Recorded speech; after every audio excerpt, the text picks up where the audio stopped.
ਦੀਆਂ ਤਕਰੀਬਨ 6 ਡੰਕੀਆਂ ਲਾਈਆਂ ਤੇ 6ਵੇਂ ਡੰਕੇ ਤੇ ਪਹੁੰਚੇ। ਅੱਛਾ 6 ਡੰਕੀਆਂ ਯੂਨਾਨ ਦੀਆਂ ਲਾਈਆਂ ਨੇ ਤੇ ਹਰ ਦਫਾ ਫੜ ਕਰਦੇ ਹੋ? ਹਰ ਦਫਾ ਪਾਰ ਕਰਦਾ ਸੀ। ਕੁਛ ਵੀ ਨਹੀਂ, ਮੈਂ ਇਰਾਨ ਤੇ ਆਇਆ ਸੀ ਵੀਜ਼ੇ ਤੇ, ਅੱਗੋਂ ਤੁਰਕੀ ਦੀ ਲਾਈ ਸੀ ਡੰਕੀ, ਤਕਰੀਬਨ 3 ਦਿਨ ਵਿੱਚ ਆ ਗਿਆ ਸੀ ਮੈਂ ਨਿਕਰੇ। ਬਾਈ ਠੀਕ ਸੀ ਨਿਜ਼ਾਮ ਐਡਾ ਜਿਸ ਤਰ੍ਹਾਂ। ਨਹੀਂ ਜਦੋਂ ਯੂਨਾਨ ਆਏ ਹੋ 3 ਡੰਕੀਆਂ ਲਾਈਆਂ ਨੇ?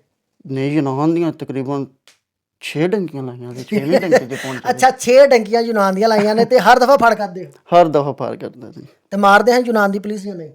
ਇੱਕ ਵਾਰੀ ਮਾਰਿਆ ਨੇ, ਇੱਕ ਡੰਕੇ 'ਚ। ਇੱਕ ਵਾਰੀ ਮਾਰਿਆ ਨੇ। ਤੇ ਤੁਰਕੀ ਜਦੋਂ ਡੰਕੀ ਲਾਈ ਜੇ ਤੇ ਕਾਫੀ ਮੁਸ਼ਕਲ ਸੀ ਜਾਂ ਫਟਾਫਟ ਯੂਨਾਨ ਪਹੁੰਚ ਜਾਂਦੇ ਹੋ? ਨਹੀਂ ਨਹੀਂ ਨਹੀਂ, ਬਹੁਤ ਮੁਸ਼ਕਲ ਸੀ। ਜਦੋਂ ਪਹੁੰਚੇ ਯੂਨਾਨ ਕਿੰਨੇ ਦਿਨਾਂ 'ਚ ਪਹੁੰਚੇ ਹੋ?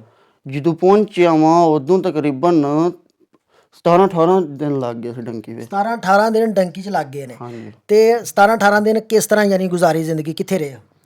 ਪਹਿਲਾਂ ਤੇ 3-4 ਦਿਨ ਟੁਰਦੇ ਰਹੇ ਆ, ਫਿਰ ਅੱਗੋਂ ਇੱਕ ਚਸ਼ਮਾ ਸੀ ਉਹਦੇ ਤੇ ਬੈਠੇ ਰਹੇ ਆ।